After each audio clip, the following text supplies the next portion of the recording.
Hi friends, welcome to our channel Swarnas entertainment. வாங்க secret ட்ராமாவோட 5th part பார்க்கலாம். Last பார்ட்ல ஹீரோனுக்கு நேக்கா மூலமா தன்னோட குழந்தையை வேணுனே தான் திட்டம் போட்டு பறிச்சிருந்திருக்காங்கிற விஷயம் தெரிய வரவும் அவளோட முழு சந்தேகமும் ஹீரோ பக்கம் தான் திரும்பி இருக்கும். ஏன்னா அவன் தானே அவளோட எதிரி. ஆனா சைலண்ட் வில்ல அந்த தோகன்ங்கிறது நமக்கு மட்டும் தான் தெரியும். ஹீரோனை பொறுத்த வரைக்கும் அவன் ஒரு முன்னாள் காதலன். நான் ஜெயிலுக்கு போயிட்டு வந்ததுனால தான் கூட பழகிறது அவனுக்கு அன்கம்ஃபர்டபுளா இருக்குன்னு இவன் விலகி நின்னாலும் அவன் விடாம இவளை எப்படியாச்சும் இந்த இடத்த விட்டு துரத்தி விண்ணுங்கிறதுக்காக எமோஷனலா அவளை பிளாக்மெயில் பண்ணா. அவன் மேல போலீஸ்ல 2 கேஸ் இருக்குன்னு போலீஸ்காரை விட்டு நேரடியாவே வேலை செய்யற இடத்துல போய் அவமானப்படுத்தினா. ஆனா வேலை செய்யற இடம் ஹீரோவோடதாச்சு. அங்க போலீஸ் வந்திருக்குன்னா அதுக்கு காரணமும் ஹீரோ தான் நினைச்சு இவன் அந்த கோவத்தையும் ஹீரோ மேலதான் காட்டினா. நமக்கு ஹீரோனை பாக்குறதுக்கு முட்டாள்தனமா இருந்தாலும் அவளோட பாயிண்ட் ஆஃப் வியூ இப்போதைக்கு அப்படிதான் இருக்கு. அது மாறுதான் என்னங்கறத இந்த பார்ட் பார்த்து தெரிஞ்சுக்கலாம். எபிசோடோட ஸ்டார்டிங்ல ஹீரோ கேட்டுக்கிட்டபடியே ரெஸ்டாரண்ட்ல வந்து வேலை செய்ய ஆரம்பிச்சாரு. ஆனா சுத்தி இருக்கவங்க எல்லாம் எப்படிப்பா இந்த பொண்ணை திரும்பவும் உள்ள கூப்பிட்டாங்க? அன்னைக்கு போலீஸ் எல்லாம் வந்து விசாரிச்சுட்டு போனாங்க. அதுக்கு சிலர் இந்த பொண்ணுக்கும் பாஸ்க்கும் ஏதோ சம்பந்தம் இருக்கு, அவரே தான் ரெக்கமெண்ட் பண்ணி உள்ள திரும்பவும் கூப்பிட்டு இருக்காரு அப்படின்னு அவ காதுபடவே பேசுறாங்க. இருந்தாலும் ஹீரோயின் அதெல்லாம் கண்டுக்காம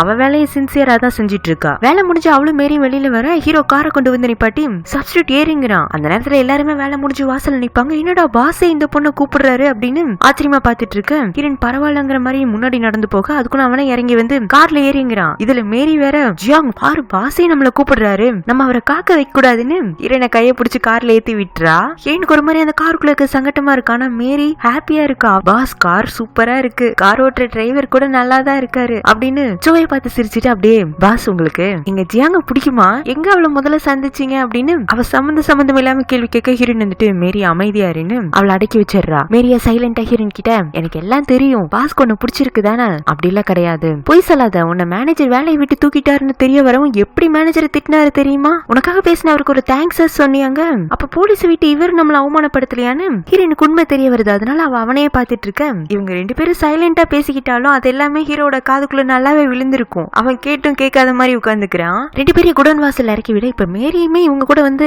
குடோன்லயே தான் தங்கி இருக்காளாட்டு இருக்கு. அவ பாஸ் வாங்க பாஸ், நாங்களும் சாப்பிட போறோம், நீங்களும் எங்க கூட வந்து சாப்பிடுங்களேன்னு அவ ஹீரோவை கூப்பிட நான் உள்ள வரணும், ஆனா சாப்பிடறதுக்கு இல்ல, ஜியாங் உங்ககிட்ட தனியா பேசணும். அவளை தனியா கூட்டு வந்து அவள்கிட்ட பேசாம பக்கத்துல உள்ள டேபிள் லைட்டை ஆஃப் பண்ணி ஆன் பண்ணிட்டு இருப்பானா. நீங்க ஏதோ சொல்லணும், நீங்களே நீ எதுவும் என்கிட்ட சொல்லணுமா சப்ஸ்டியூட்? நீங்க ஏதோ நான் சொல்லணும்னு எதிர்பார்க்கறீங்க, ஆனா அப்படி எதுவும் சொல்றதுக்கு என்கிட்ட இல்ல. பரவாயில்ல, இனிமே நீ இதை சொல்ல அதை சொல்லு, நான் கேட்க போறது இல்ல. நீ எதை சொல்லணும்னு நினைக்கிறனோ அதை நானே கண்டுபிடிச்சுக்கிறேன். அப்படி நீங்க கண்டுபிடிக்க எந்த ரகசியமும் இல்லங்க.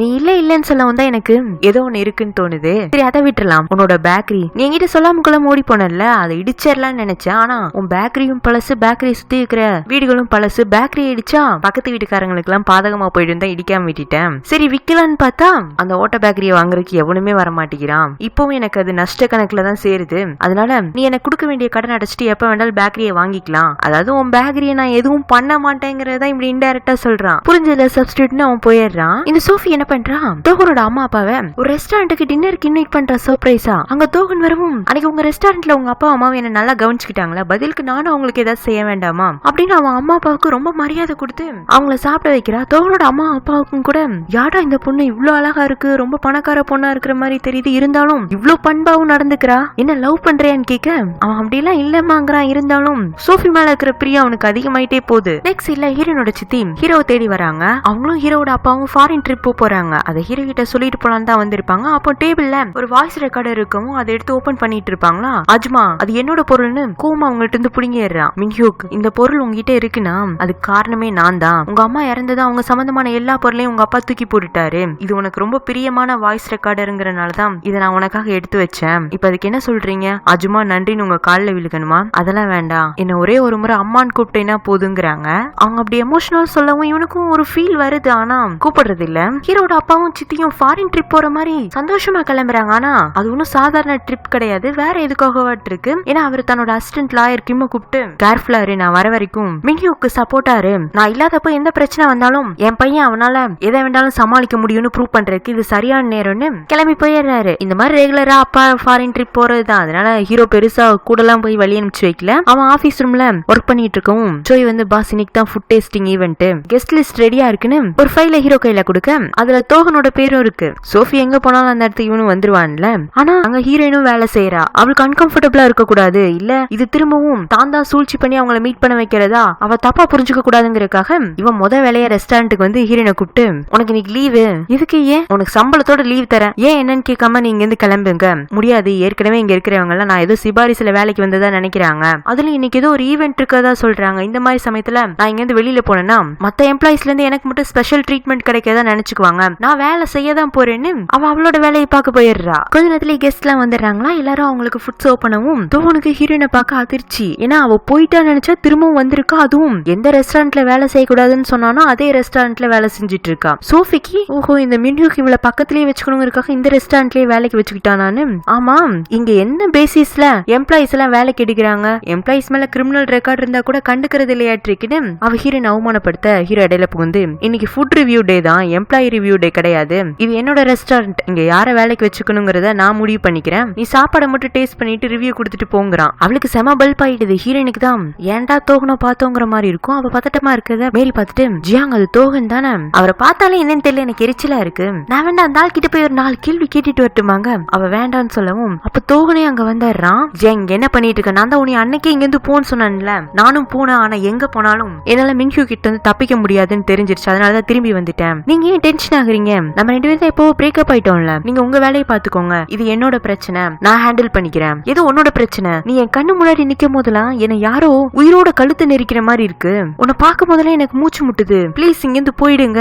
இல்ல இந்த முறை என்னால இங்க இருந்து போக முடியாது. என்னோட பரோல் கேன்சல் ஆனதுக்கு சாமோட இறப்புக்கு பின்னெல்லாம் யாரோ காரணம்னு எனக்கு தோணுது. அதை நான் தெரிஞ்சுட்டு தான் இங்க இருந்து போவேன்னு சொல்ல எனக்கு பரோலா அதுல என்ன உனக்கு என்ன சந்தேகம் அப்படின்னு அவன் பதட்டமாகறான். ஏன்னா அவளோட பரோலை கேன்சல் பண்ணதுல அவனோட பங்கு இருக்குல்ல, அந்த பயம்தான். அந்த நேரம் பார்த்தாங்க ஹீரோ வரவும் ஹீரோயின் நகர்ந்து போயிடுறான். ஹீரோவா சிரிச்சுட்டே தோகன் கிட்ட வந்து ஜியாங்கனோட எக்ஸ் லவர், அவளுக்கு உனக்கு எந்த சம்பந்தமும் இல்லன்னு. சோ இனிமே அந்த பொண்ணை தொந்தரவு பண்ணாத, அவளை என்ன பண்ணணுங்கிறத நான் முடிவு பண்ணிக்கிறேங்க. சார் அப்படி என்ன சார் உங்களுக்கு ஜியாங் மேல இன்ட்ரெஸ்ட் தெரியல, கியூரியாசிட்டி, அவளை பார்க்க அவளை பத்தி தெரிஞ்சுக்கொண்டு ஆர்வம் அதிகமாயிட்டே போகுது.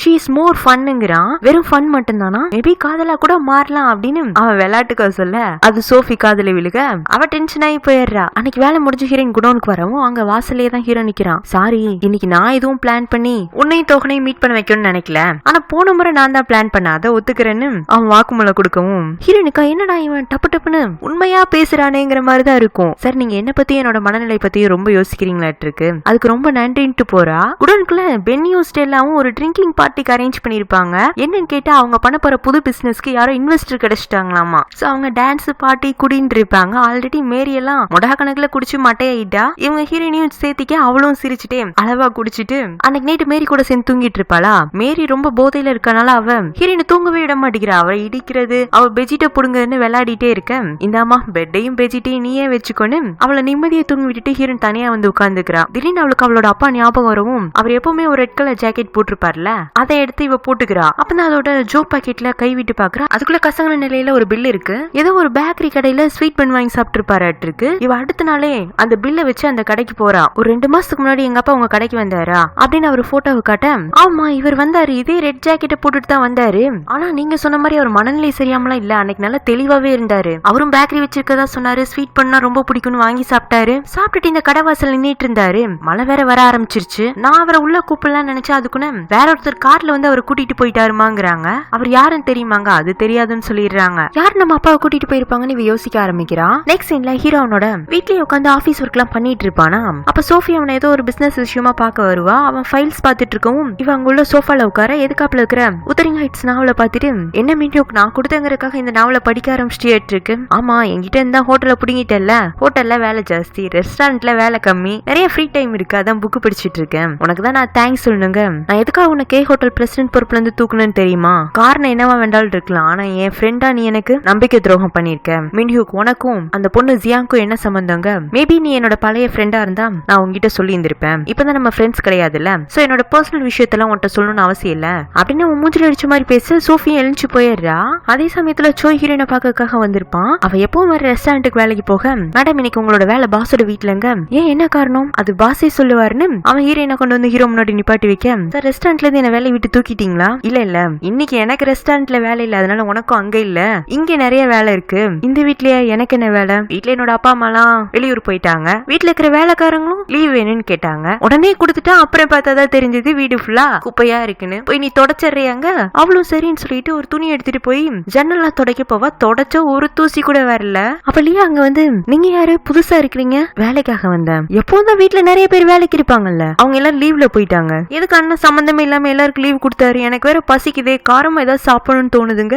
ஹீரோயினும் அவளுக்காக ஸ்பைசி எக் நூடுல்ஸ் கொண்டு வந்து பிளேட்ல சர்வ் பண்ண அவ ரொம்ப விரும்பி சாப்பிடுறான். என்னமோ தெரியல, ஹீரோயின் கிட்ட இருக்கிற அந்த அமைதியான பேச்சு, அன்பா சாப்பாடு பரிமாறது எல்லாமே லியாக்கு பிடிச்சிருக்கு. சோயும் அங்கனக்குள்ளதான் நடந்துட்டு இருப்பான். அவனுக்கு அந்த ஸ்பைசி நூடுல்ஸோட வாசம் மூக்குக்கு வரவும் அவன் அப்படியே லைட்டா திரும்பி பாப்பானா, ஹீரோயின் வந்துட்டு நீங்க கூட வந்து சாப்பிடலான்னு சொல்லவும் இதோ வந்தாருன்னு அவனும் ஒரு பிளேட்ல நூடுல்ஸ் வாங்கி உட்காந்து சாப்பிட ஆரம்பிச்சாரான். லியாக்கா எப்பவும் அவங்க ஃபேமிலி டின்னர் பிரேக்ஃபாஸ்ட் உட்காந்து சாப்பிடுவாங்கல்ல, அதை விட இது ரொம்ப பிடிச்சிருக்கு. அப்ப அவ சோய்கிட்ட உங்க அண்ணன் கிம்முக்கு என்ன சாப்பிடுறதுன்னா ரொம்ப பிடிக்கும், அவரு பொதுவா எது கொடுத்தாலும் சாப்பிடுவாரு, ஆனா கப்ராமி அண்ணா ரொம்ப விரும்பி சாப்பிடுவாரு, ஏன்னா அவர் டேஸ்ட் ரொம்ப சீப்பா இருக்கு அப்படிங்கிற மாதிரி லியா யோசிச்சுட்டு இருக்கா. அவ அப்படி கியூட்டா பேசல இருந்தே ஹீரோனுக்கு நல்லா புரிய வருது சோயோட அண்ணன் மேல லியாக்கு ஒரு கிரஷ் இருக்குன்னு. இதெல்லாம் வேற ஹீரோ தூரத்துல இருந்து பாப்பானா அவனுக்கு பொறாமையா இருக்கு, என்னடா இதுல நம்மள சேர்த்திக்கலையேன்னு. அன்னைக்கு நாளோட எண்டிங்ல ஹீரோயின் ஹீரோக்காக ஸ்நாக்ஸும் காஃபியும் அவனோட ஆபீஸ் ரூம்ல கொண்டு போய் வச்சுட்டு, சார் பெருசா வீட்டுல எதுவும் வேலை இல்ல, நைட்டு டின்னர் கூட ரெடி பண்ணி வச்சுட்டேன், நான் கிளம்பட்டுமாங்க.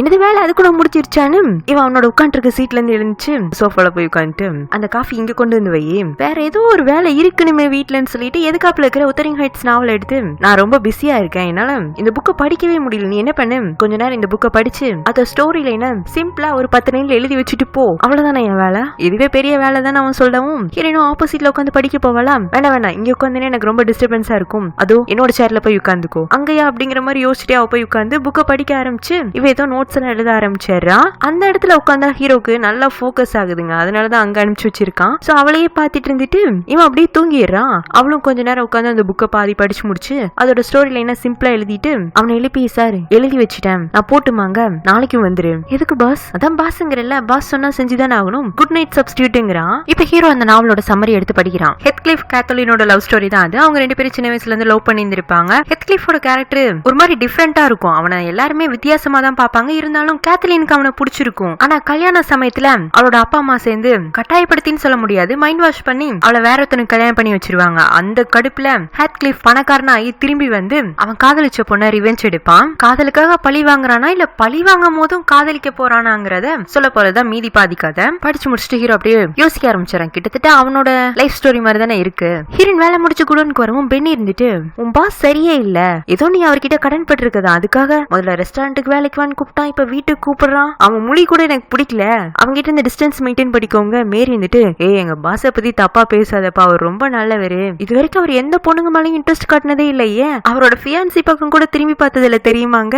பாவம் மேரிக்கு அறிவு கம்மிங்க, நம்ம ஃபர்ஸ்ட் சீன்ல ஒரு டிவி ஆக்ட்ரஸை கிஸ் பண்ணதையே பார்த்தோம். ஹீரோயினா இவங்க 2 பேரும் மாறி மாறி ஹீரோவை புகழ்றதும் ஒருத்தர் இகழ்றதையும் கேட்டுட்டு சிரிச்சுட்டே தூங்கிடுறா. அடுத்த நாள் ஹீரோ கேட்டுக்கிட்ட மாதிரி அவனோட வீட்டுல தான் போய் வேலை செய்யறா. இல்லாத அந்த தூசியை தான் எல்லா பக்கமும் தொடச்சிட்டு இருக்கா. அப்போ டேபிள்ல அவனோட அம்மாவோட வாய்ஸ் ரெக்கார்டு இருக்கவும் அதை ஓபன் பண்ணி பாக்குறா. ரொம்ப வித்தியாசமா இருக்கு. அப்ப எங்க இருந்து ஏதோ ஒரு முணுமுணுக்கிற சவுண்ட் கேக்குது. என்னன்னு திரும்பி பார்த்தா ஹீரோ அவனோட ரூம்குள்ள தூங்கிட்டு ஏதோ பதட்டமா யார்கிட்டயோ பேசிட்டு இருக்கான். மேபி அவனோட சைல்ட்ஹுட் டிராமாவா இருக்கும்னு நினைக்கிறேன். இவ சாரன் கூப்பிட்டு அவன் எழுந்திருக்க மாட்டேங்கிறான். பெட்ல வர ஒரு ஃபைல் திறந்த மாதிரியே இருக்குமா, அதை எடுத்து மூடி வைக்கலாம் இவ எடுக்கவும் தான் அப்ப ஃபைல்ல ஹீரோவோட சைனை பாக்குறா. இதே சைனை அவங்க அப்பா இறந்த சமயத்துல இவ ஹாஸ்பிட்டல் அட்மிட் ஆயிருந்தப்போ அந்த பில் ரெசிப்ட்ல பாத்துருந்திருப்பா. ஆனா அப்ப பெருசா இவளுக்கு சைனை நோட் பண்ணணும்னு தோணல. தனக்கு பில்லு கட்டினது தோகனாதான் இருக்கும்னு நம்பினா. அப்ப இவர் தான் நம்மள அன்னைக்கு காப்பாத்தினதா, அன்னைக்கு நம்ம அரை மைட்டத்துல பார்த்தது கூட இவரோட மூஞ்சி தானா அப்படின்னு ரியலைஸ் ஆகுது. ஏன் இப்படி நம்ம மேல அவ்வளவு கோவமா இருக்கிறவர் நம்மள எதுக்கு காப்பாத்துறக்கு அவ்வளவு தூரம் நம்மள தேடி வந்தாருன்னு இவ யோசிச்சுட்டு அவனே பாத்துட்டு இருக்க.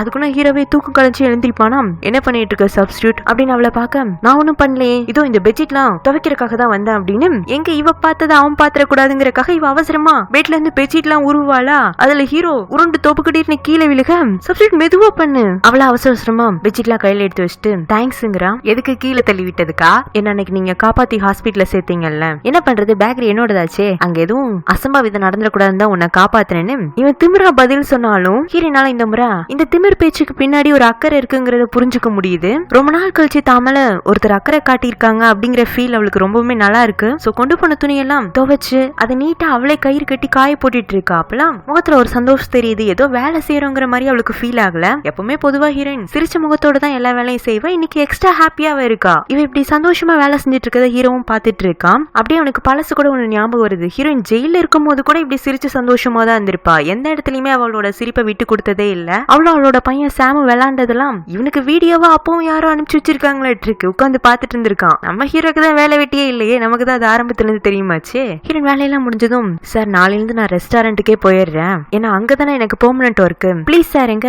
அவனும் சரின்னு தலையாட்டுறான். ஆனா அவ வீட்டோட வாசல் வரைக்கும் போறத இவன் பாத்துட்டே இருக்கான். இனி இந்த இடத்துக்கு வரமாட்டோலோங்கிற மாதிரி ஹீரோயின் குடோனுக்கு ரிட்டர்ன் ஆகவும் அங்க நேகா வந்து இருந்திருக்கா. நேகாவுக்கும் பென்னிக்கும் பயங்கர வாக்குவாதம் நடந்துட்டு இருக்கு. பென்னி சும்மாவே ரஃபான ஆளு, அவங்க நேகாவை போட்டு முத்தி எடுத்துட்டு இருக்காங்க. ஹீரோயின் தான் இடையில போய் அவங்கள தடுத்து நிப்பாட்டி விட்டுருங்க அவளங்க. அவள அங்க உட்காந்து மன்னிப்பு கேட்டு கதறி கதறி அழுகிறப்ப, ஆனா அவளை மன்னிக்கிறதுக்கு பென்னியும் தயாரா இல்ல, ஹீரோயினும் தயாரா இல்ல. எப்படி மன்னிக்க முடியும் இவ பண்ண வேலைக்கு? அப்ப பார்த்து ஹீரோயினுக்கு தோகன் கிட்ட இருந்து ஒரு மெசேஜ் வருது. நான் வெளியில நிக்கிறேன், வந்து உடனே என்ன மீட் பண்ணுன்னு சொல்ல இவ்வளவு வெளியில வர அவன் கார்ல இருக்கவும் இவ்வளவு கார்ல ஏறிக்கிறா. ஜியாங் மின்ஹியூக் திரும்பவும் சுஜியோட ஹிட் அண்ட் ரன் கேஸ் விசாரிச்சுட்டு இருக்கான். நீ சொல்லிதான் அவன் விசாரிச்சுட்டு இருக்கானா? நீங்க என்ன சந்தேகப்படுறீங்களா? சந்தேகப்படுற நிலைமையில நீ என்ன வச்சுட்ட. ஜியாங், நான் உன்ட்ட ஒண்ணு கேட்கணும். நீ மறக்கல இல்ல இன்னமும்? அன்னைக்கு நைட்டு காரை ஓட்டுனது நீ, சுஜியை இடிச்சு தள்ளினது நீ, அவ உயிருக்கு போராடிட்டு இருந்தும் காப்பாத்தாம வந்தது நீதான் அப்படின்னு அடுத்தடுத்த பள்ளிகளை அவன் மேல சுமத்தவும் இவ அதிர்ச்சி அவனை பாத்துட்டு இருக்க. அப்படின்னு நான் உன்ன சொல்ல நீயாதான் அந்த பழியை ஏத்துக்கிட்டு போன, அதை என்னைக்கும் மறந்துடாதேங்கிறான். சே, இத சொல்லி இப்படி ஞாபகப்படுத்திட்டு போனுங்கிறக்காக தான் இவன் வந்தானா, இல்ல இவனுக்கு என்னைக்குனாலும் நான் நம்பிக்கை துரோகம் பண்ணிடுவேன்னு தன்னை கேவலமா நினைச்சிட்டானு இவளுக்கு ஆத்திரமா இருக்கு. அதனால இவ கார்ல இருந்து இறங்கிடுறா. இறங்கினதும் அவன் பக்கமா இருக்கிற கண்ணாடியை தட்டி, அன்னைக்கு எங்க அப்பா காணாம போன நைட்டு அவர் நடுரோட்ல நின்னப்பும் யாரோ ஒருத்தர் அவரை கார்ல கூட்டிட்டு போனதா சொன்னாங்க. அது நீங்க இல்லங்க.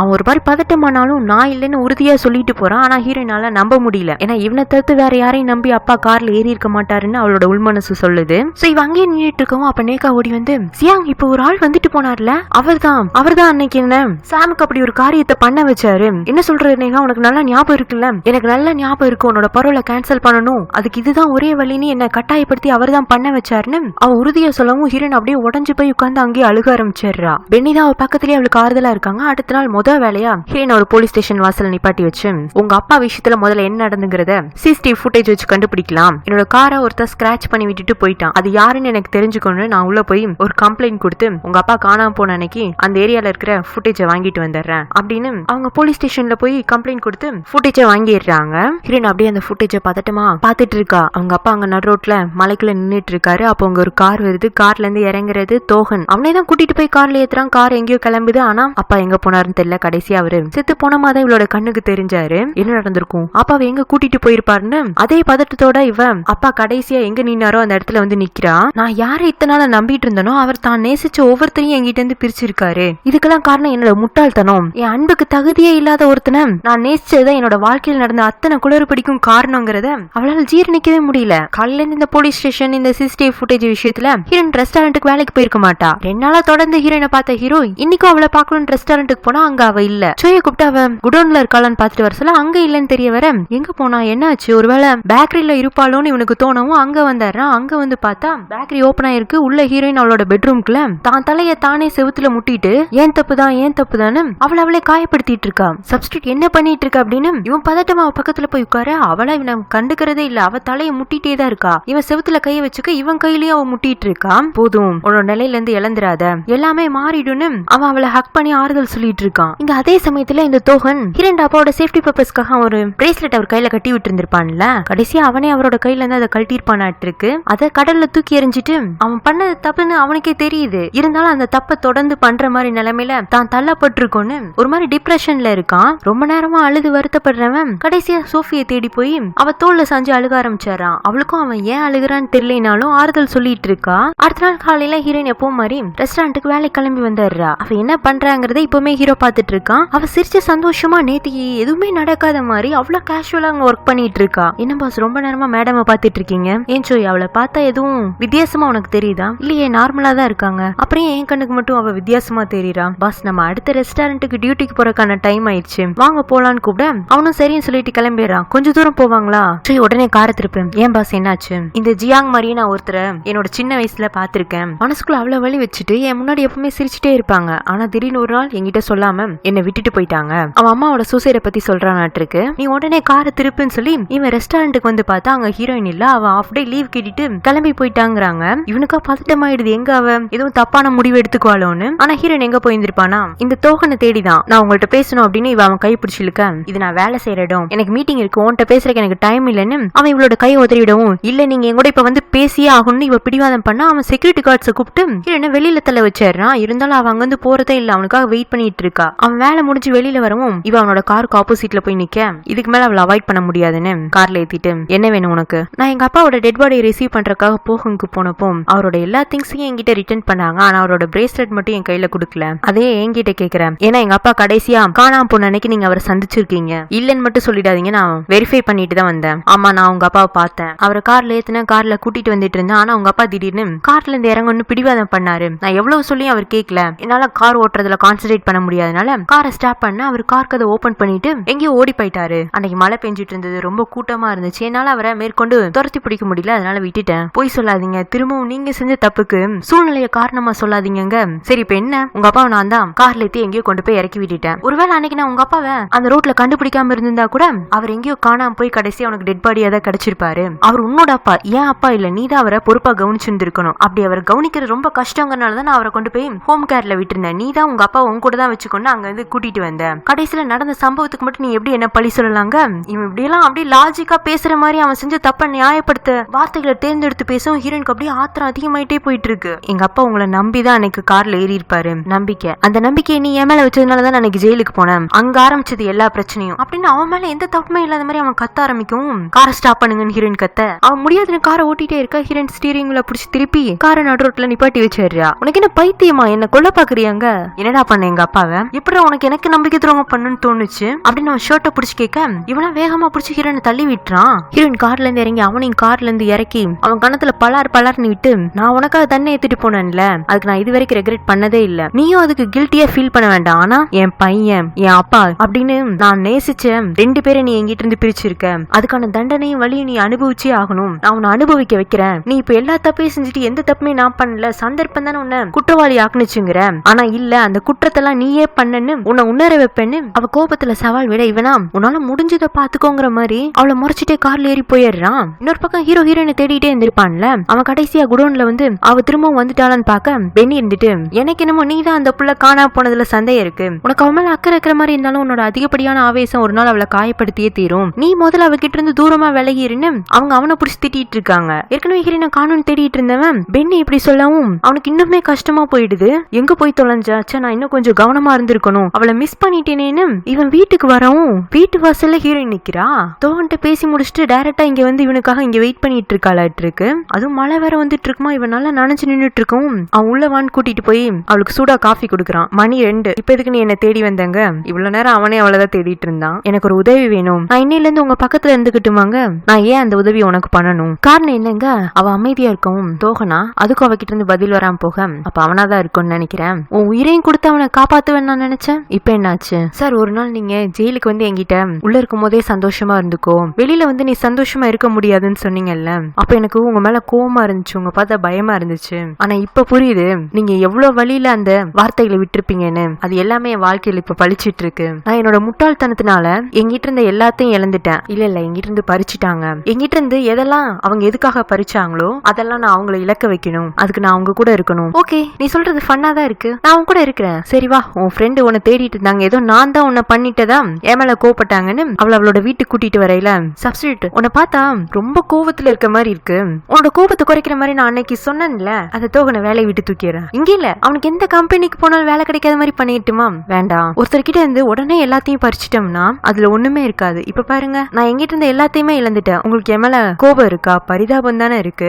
அந்த பரிதாபம் எனக்கு அவர் மேல வரக்கூடாது. நீ ஏன் என்ன தேர்ந்தெடுத்த? ஏன்னா நான் உங்க பக்கத்துல இருக்கும் போதெல்லாம் அவர் இன்னமும் அவரோட உண்மையான சுயரூபத்தை எனக்கு காட்டுவாரு. அவர் எவ்வளவு மோசமானவர்னு எனக்கு ஒரு நாள் தெரிய வரும்போது நான் அவருக்கான தப்புக்கான தண்டனையை புரிய வைக்கும் போது, நான் ஒன்ஸ் அப்பான டைம் உன்னை லவ் பண்ணேன், என்ன மன்னிச்சிட்டு அவர் கெஞ்சினார்னா நான் மன்னிக்க கூடாது. அப்ப அந்த அளவுக்கு அவர் எவ்வளவு மோசமானவர்னு எனக்கு தெரிய வந்திருக்கணுங்கிறா. இன்ட்ரெஸ்டிங், வெரி இன்ட்ரெஸ்டிங் அப்படின்னு இவன் ஏதோ கதை கேட்கிற மாதிரி கேட்டு முடிச்சுட்டு ஜோய் கால் பண்ணி, என்னன்னு தெரியல இந்த சப்ஸ்டிட்யூட் எங்கேயோ இருந்து மொத்தமா ஞானத்தை வாங்கிட்டு வந்த மாதிரி வேற மாதிரி பேசிட்டு இருக்கா. இன்னைக்கு அவ லைஃப்ல என்ன நடந்துச்சுங்கிறத விசாரிச்சு சொல்லுங்கிறான். அடுத்த நாள் ஃபுட் டெஸ்டிங் ஈவென்ட்டோட ரிசல்ட்லாம் ஒரு மீட்டிங் வச்சு அனௌன்ஸ் பண்ணிட்டு இருக்காங்க. வேற என்னென்னலாம் ரெஸ்டாரண்ட்ல இனோவேட்டிவா பண்ணலாம்னு டிஸ்கஸ் பண்ணிட்டு இருக்கும்போது ஹீரோ அங்க வந்து ஹீரோனை இன்ட்ரோடியூஸ் பண்ணி, இனிமே என்னோட ரெஸ்டாரண்ட் பிசினஸ்ல எனக்கு பார்ட்னரா அசிஸ்ட் பண்ண போறது இவங்க தான் மிஸ் ஜியாங்னு இன்ட்ரோடியூஸ் பண்ணி வைக்கிறான். மீட்டிங் முடிஞ்சு வெளியில வரவும் சோஃபி ஹீரோனை கூப்பிட்டு, நீ திரும்ப உனக்கு பொருத்தம் இல்லாத இடத்துல வந்து நிக்கிற, உன்னோட மோட்டிவ் தான் என்னங்க? அப்ப தோகன் அங்க வந்து, நீ உன்னோட தகுதியை உயர்த்திக்கணுங்கிறதுக்காக ஒரு ஏணியை தேர்ந்தெடுத்திருக்க பாத்தியா, அது என்னைக்குனாலும் உன்னை கீழே தள்ளி விட்டுரும். கேர்ஃபுல்லா இருந்து அட்வைஸ் பண்ண, எப்படி இல்ல சார், நீங்க இந்த இடத்துக்கு வரக்காக எத்தனை பேர் காலை வாரி விட்டுருப்பீங்க அந்த மாதிரியா அப்படின்னு அவளும் திமிரா பேச, இந்த சோஃபிக்கு என்னமோ எப்பவும் இல்லாம இவங்க 2 பேத்துக்குள்ள ஏதோ ஒண்ணு இருக்குன்னு சந்தேகம் வருது. இதுல ஹீரோவும் இடையில ஜாயின் ஆக சோஃபி இருந்துட்டு, என்ன பேசிஸ்ல நீ இவ்வளவு உன்னோட பார்ட்னரா செலக்ட் பண்ண? நீ எந்த பேசிஸ்ல தோகனை உன் கூட பார்ட்னரா பக்கத்துல வச்சிருக்கியோ அதே மாதிரிதான். ஆனா என் பார்ட்னர் என்ன கைவிட மாட்டா, உன்னோட பார்ட்னர் என்னைக்குனாலும் உன்னை கீழே தள்ளி விட்டுருவான்னு அவனும் நோஸ் கட் கொடுத்துட்டு ஹீரோனை கூட்டிட்டு 2 பேரும் பேரா கார்ல கிளம்பி போவாங்களா. சோஃபி கண்ணுல அவ்வளவு கோவம் தெரியுது. அப்ப தோகன் வந்துட்டு நான் அவங்ககிட்ட ஒரு உண்மையை சொல்லணும்னு அவளை தனியா கூட்டு போய் ஜியாங் என்னோட எக்ஸ் லவர், அவ என்னோட எக்ஸ் லவருங்கிறது மின்ஹியூக்கும் தெரியும், தெரிஞ்சிருந்துதான் அவளோட கேஸ் என்ன வாதாட வச்சான். சோஃபிக்கு அதிர்ச்சி, உங்க 3 பேருக்கு இடையில இப்படி ஒரு ரிலேஷன்ஷிப் இருந்திருக்கு, ஆனா என் முன்னாடி இது வரைக்கும் ஒருத்தருக்கு ஒருத்தர் சம்பந்தம் இல்லாத மாதிரி நடிச்சிட்டு இருந்திருக்கீங்க. மின்ஹியூக்கே அந்த பொண்ணை விடுங்க, நான் உங்களை எவ்வளவு நம்பினேன், கடைசியில நீங்களும் எனக்கு நம்பிக்கை துரோகம் பண்ணிட்டீங்க, நீங்க மத்தவங்கல இருந்து எனக்கு வித்தியாசமா இருப்பீங்கன்னு நினைச்சேன் அப்படின்னு அவ வருத்தமா அங்க வந்து கிளம்பி போறா. பரவாயில்லைங்க, இந்த தோகன் அட்லீஸ்ட் யாருக்காச்சும் ஒருத்தருக்காச்சும் உண்மையா இருக்கும்னு நினைச்சிருந்திருக்கான். ஆனா அடுத்த நாளே அதே சோஃபி நல்லா யோசிச்சு பார்த்துட்டு அவனை தேடி அவனோட கேபினுக்கு வரா. இத்தனை நாள நீங்க என்ன ஏமாத்துறதா நினைச்சான், ஆனா உண்மையை நானே கண்டுபிடிக்க முன்னாடி என்கிட்ட நீங்களே வந்து சொன்னீங்கல்ல, அந்த நேரம் எனக்கு உங்கள்ட்ட பிடிச்சிருக்கு, எனக்காக நீங்க என்ன வேண்டாலும் பண்ணுவீங்கிற நம்பிக்கை எனக்கு வர வச்சிருக்கீங்க. ஆமா சோஃபி, நான் உனக்காக என்ன வேண்டாலும் பண்ணுவேன். அப்ப அவங்க 2 பேரையும் பிரிச்சிருங்க, அவங்க 2 பேரும் சேர்ந்து இருக்க எனக்கு பிடிக்கல, அதுக்கு நான் மின்ஹியூ கிட்ட இருக்கிற எல்லாத்தையும் நான் பறிக்கணும், பறிச்சிரு, அவன்கிட்ட எதுவுமே இருக்க கூடாது, நான் இருந்தாதான் அவனுக்கு எல்லாமேன்னு புரிஞ்சுட்டு அவன் என் காலடியில வந்து விழுகணும், நீங்க என்ன வேண்டாலும் பண்ணிக்கோங்க, நான் உங்க பக்கத்துல இருக்கேன்னு அவன் ஷோல்டர் மேல கை வைக்கிறா. இவ ரொம்ப நாளா அப்சஷன் ஒரு வேர்டு யூஸ் பண்ணிட்டு இருக்கா பாத்தீங்களா, அது இவளுக்கு தான் ரொம்ப பொருத்தமா இருக்கு. இங்க ஹீரோட ஃப்ரெண்ட்ஸ் எல்லாம் ட்ரிங்க்ஸ் பண்ணிட்டு இருக்க மாதிரி காட்டுறாங்க. அவ அவங்க பக்கத்துல உட்காந்து அவங்க பண்ற ஜோக்குக்கு எல்லாம் சிரிச்சிட்டு இருக்க. மேரி இருந்துட்டு, ஜியாங் வர வர நீ ரொம்ப அதிகமா சிரிக்கிற, எங்க பாசு நீ சிரிக்கிறதுல தானே மயங்கி விழுந்துட்டாருங்க. பெனி இருந்துட்டு, ஆமா உன் பாஸ்க்கு தான் ஃபியான்சி இருக்குன்னு சொன்னல, அப்பயே நீ அந்த ஆளையும் நம்ம ஜியாங்கையும் ஒன்னா கோத்து விட பாக்குற. ஸ்டெல்லா இருந்துட்டு, என்ன தப்பு, அவ்வளவு பெரிய பணக்கார பிசினஸ் மேன் கூட அஃபேர்ல இருந்தா தப்பு இல்ல ஜியாங், நான் உன்னை என்கரேஜ் பண்றேன், மனசுல காதல் இருக்கா, எதை பத்தியும் கவலைப்படாம நீ முன்னாடி போன்னு சொல்ல. மேரி ஆமா ஆமா ஸ்டெல்லா சொல்றதான் கரெக்ட்ங்கிற மாதிரி அவ தலையாட்ட. இவங்க பேசலாம் கேட்டா சிரிப்பு தாங்க வந்துச்சு, ஹீரோனுக்கு காதல் வரல. என்னடா எல்லாம் நல்லா போயிட்டு இருக்கேன்னு பாக்கும்போது திடீர்னு ஒரு ரூமர் ஸ்ப்ரெட் ஆகுது. ஹீரோட அப்பாவுக்கு உடம்பு சரியில்லை, அவரோட உடல்நிலை ரொம்ப மோசமா இருக்கு, ஏதோ ட்ரீட்மெண்ட்டுக்காக தான் ஜெர்மன் போயிருக்காரு அப்படின்னு ஒரு பொருளை கிளம்ப கே குரூப்ல இருக்கிற சின்ன சின்ன ஷேர் ஹோல்டர்ஸ் எல்லாம் அது உண்மை நம்பிட்டு அவங்க ஷேரை வெளியில விற்க ஆரம்பிச்சிடுறாங்க குறைஞ்ச ரேட்டுக்கு. ஷேர் மார்க்கெட்ல கே குரூப்போட வேல்யூ அப்படியே குறைஞ்சிட்டே வந்துட்டு இருக்கு. ஹீரோ அதை செக் பண்ணிட்டு இருக்கான். அப்புறம் அந்த ரூமரை கொண்டு வந்து லாயர் கிம் கிட்ட காட்டி இதெல்லாம் என்ன அப்படின்னு கேட்க, அது ரூமர் கிடையாது, உண்மைதான், உங்க அப்பா ட்ரீட்மெண்ட்ல இருக்காரு, இப்பதான் அவருக்கு ஆபரேஷன் முடிஞ்சதுங்க. எங்க அப்பாக்கு ஆபரேஷன் முடிஞ்சது என்கிட்டயே சொல்லப்படலையா? இல்ல சார், சேர்மன் தான், இது உங்களுக்கு தெரிய வேண்டாம், வெளியில தெரிஞ்சா கம்பெனிக்கு பிரச்சனை ஆயிடும்னு ரகசியமா வச்சிருந்தாரு, இது எப்படி வெளியில போனுச்சுனே தெரியல, அவர் எப்படி நெக்ஸ்ட் மந்த் ரிட்டர்ன் ஆயிடுவாரா, அது வரைக்கும் நம்ம சமாளிப்போங்கிறான். ஷேர்ஸ் எல்லாம் இப்படி குறைஞ்ச விலைக்கு விற்பனை ஆகிறத தடுக்கிறதுக்காக ஒரு ஷேர் ஹோல்டர் மீட்டிங் அரேஞ்ச் பண்றாங்க. அதுல என்ன முடிவு எடுக்கிறாங்கன்னா, ஷேர்ஸ் வெளியில போனாதானே ப்ராப்ளம், விற்கணும்னு நினைக்கிறவங்களோட ஷேரை கம்பெனியே வாங்கிக்கலாம், ஓரளவுக்கு சிச்சுவேஷன் ஸ்டேபிள் ஆனதுக்கு அப்புறமா திரும்ப ஷேர்ஸை வித்துக்கலாம்னு ஒரு முடிவு பண்றாங்க. ஆனா ஷேர்ஸ் கம்பெனியே வாங்கணும்னா அதுக்கு பணம் தேவையில்ல. கே குரூப்க்கு கீழே இருக்கிற ஹோட்டல் இண்டஸ்ட்ரீஸ் எல்லாமே ரெஸ்டாரண்ட்ல இருந்து வர லிக்விட் கேஷ் மூலமா தான் ரன் ஆகுது. சோ இப்போதைக்கு ஒரு ரெஸ்டாரண்ட்டை வித்தரலாம், அதுல வர பணத்தை வச்சு ஷேர்ஸை வாங்கிடலான்னு மீட்டிங்ல முடிவு எடுத்துறாங்க. அதுலயும் எந்த ரெஸ்டாரண்ட், ஹீரோயின் வேலை பார்த்துட்டு இருக்க ரெஸ்டாரண்ட் தான். அது ஹீரோட ஃபேமிலிக்கு ரொம்ப நெருக்கமான ரெஸ்டாரண்ட்டும் கூட. ஏன்னா ஹீரோட அப்பா முதல்ல ஆரம்பிச்சது அந்த ரெஸ்டாரண்ட் தான். அதுல இருந்து தான் கே குரூப் இந்த அளவுக்கு பெருசா இருந்திருக்கும். சோ வேணும்னே ஷேர் ஹோல்டர்ஸ் இப்படி ஒரு முடிவு எடுத்து அதை ஹீரோ கிட்ட சொல்ல அவன் ஏத்துக்க மாட்டேங்கிறான். இந்த முடிவை தோகன் தான் வந்து சொல்லிட்டு இருக்கான். சாரி சார், நீங்க கோவப்பட்டு எதுவும் மாற போறது இல்ல, கம்பெனியோட சேர்மன் எப்ப வருவாருன்னே தெரியல, உங்க ஷேரை விட ஷேர் ஹோல்டர்ஸ் மீட்டிங்ல உட்கார்ந்து இருக்கிறவங்களோட ஷேர் தான் அதிகமா இருக்கு, அவங்க எடுக்கிற டெசிஷனுக்கு நீங்க உடன்பட்டு தான் ஆகணுங்கிறாங்க.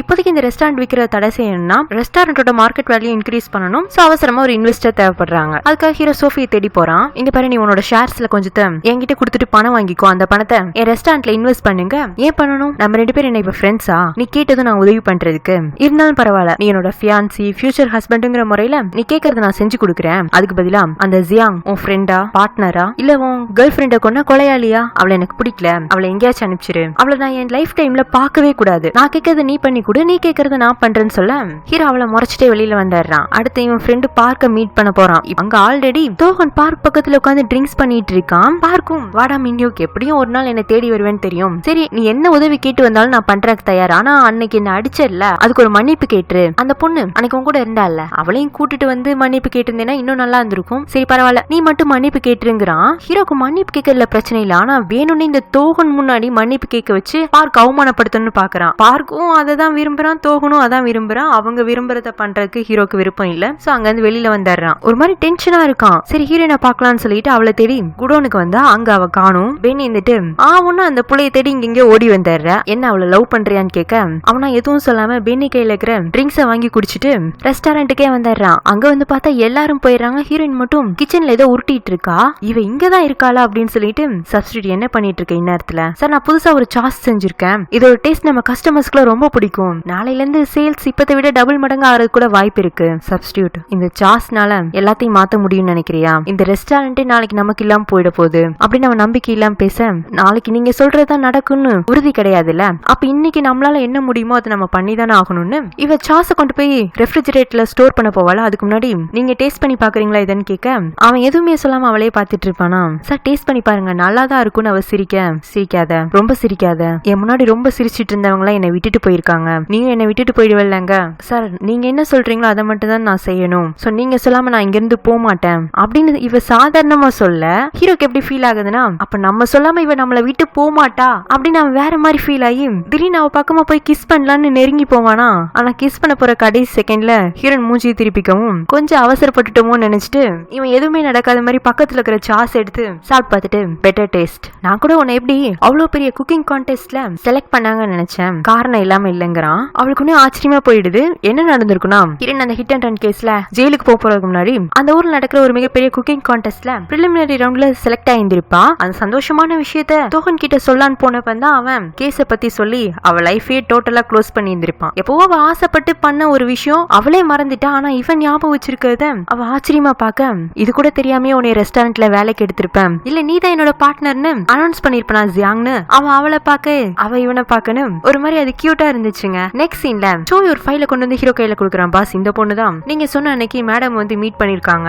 ஜெயில ஜியாங் கூட இவங்க ஒன்னா இருந்திருக்காங்க, அவங்களோட பரோல கேன்சல் பண்றதுக்காக நேஹா மூலமா இந்த தோகன் தான் ஏதோ ஒரு பிளே பண்ணிருக்கான்னு தெரிய வரவும் அன்னைக்கு ஹீரோயின் ஏன் அவ்வளவு அதிர்ச்சியா இருந்திருக்காங்கிறது அவனுக்கு இப்பதான் புரியுது. பாஸ் நீங்க சொல்லாமே நான் ஒண்ணு கண்டுபிடிச்சிருக்கேன் அப்படின்னு அவன் ஒரு ரகசியம் சொல்ல, ஹீரோவும் இது நல்ல மேட்டரா இருக்குன்னு தோகனையும் கூப்பிட்டுட்டு கே குரூப்போட செக்யூரிட்டி ரூம்ல உட்கார வைக்கிறாங்க. அவன் ஒரு ஃபுட்டேஜ் டெலீட் பண்ணிட்டு வந்திருப்பான்ல, சும்மா இவன் ஃப்ரண்ட் எண்ட்ல தான் அதை டெலீட் பண்ணிட்டு வந்திருக்கான், பேக்கப்ல அது இருந்திருக்க மாட்டிருக்கு, அதை சோய் டெக்னிக்கல் டீம் மூலமா ரெக்கவர் பண்ணியிருந்திருப்பான். இப்ப தோகனுக்கு அந்த வீடியோ பிளே பண்ணி காட்டுறாங்க. அவன்கிட்ட பெருசா ஏதாச்சும் பதட்டம் தெரியும்னு பார்த்தா அவனா, ஆமா இந்த வீடியோல இருக்கு நான் தான் கார் ஓட்டிட்டு வந்துட்டு இருக்கேன், என் பக்கத்துல ஜியாங் இருக்கா, அன்னைக்கு ஹிட் அண்ட் ரன் கேஸ்க்கு முன்னாடி தான் இந்த சம்பவம் நடந்துச்சு, ஆனா ஆக்சிடென்ட் நடந்தப்ப நான் கார் ஓட்டி இருந்தேனா, ஆக்சிடென்ட் நடந்த இடத்துல நான் இருந்தேனா, அதுக்கான ஆதாரத்தை என்கிட்ட காட்டினீங்கன்னா நான் பதட்டமாவேன். இது சும்மா ஜூஜிபின்னு சொல்லிட்டு அவன் போயிடுறான். ஹீரோக்கும் டென்ஷன் ஆனாலும் அவன் சொல்றதுல நியாயம் இருக்குல்ல, அதனால லீகல் ஆபீஸ்ல போய் இந்த தோகனோட சீனியர் கிட்ட இந்த கேஸ பத்தி விவாதிக்கவும், ஓ இப்படி எல்லாம் நடந்திருக்கா, இந்த கேஸ் நம்ம திரும்ப கோர்ட்டுக்கு எடுத்துட்டு போனோம்னா ஒரு வலுவான ஆதாரம் வேணும், நீங்க இப்ப கையில வச்சுக்கிற ஆதாரம் அதுக்கு ஸ்ட்ராங்கா இல்ல,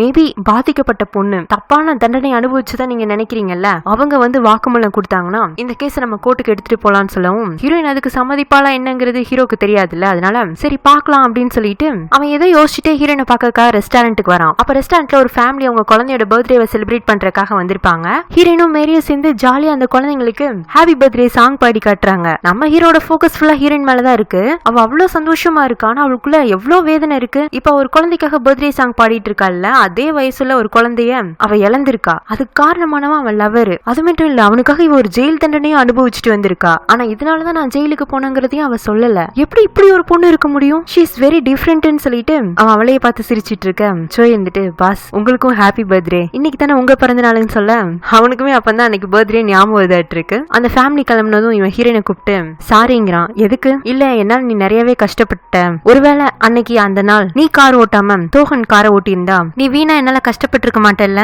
எப்படி பார்த்தாலும் சம்பவம் நடந்த இடத்துல நான் இருந்திருக்கேன்ல, என் பக்கத்திலேயே ஒரு பொண்ணு உயிருக்கு போராடிட்டு இருந்திருக்கு, அன்னைக்கு நானுமே ஒரு ஆக்சிடென்ட்ல மாட்டிக்க பார்த்தேன், நான் பொழைச்சிட்டேன், என் பக்கத்துல இருந்தவங்களுக்கு எதுவும் ஆகல அப்படிங்கிற நினைப்புல எனக்கு கொஞ்சம் தூரத்துல இருந்து ஒரு பொண்ணு உயிருக்கு போராடிட்டு இருந்ததை நான் கவனிக்காம விட்டுட்டேன் அப்படின்ட்டு வேலையை கவனிக்க போயிறேன். இப்படி பேசுறவ கண்டிப்பா கேசரியே ஓபன் பண்றதுக்கு ஒத்துக்க மாட்டான்னு ஹீரோ யோசிச்சுட்டு இருக்கதோட இந்த பாட்டு முடியுது. இந்த பாட்டு உங்களுக்கு பிடிச்சிருந்துச்சுன்னா லைக் பண்ணுங்க, ஷேர் பண்ணுங்க, மறக்காம சேனலை சப்ஸ்கிரைப் பண்ணி வச்சுக்கோங்க. Have a nice day. Bye friends.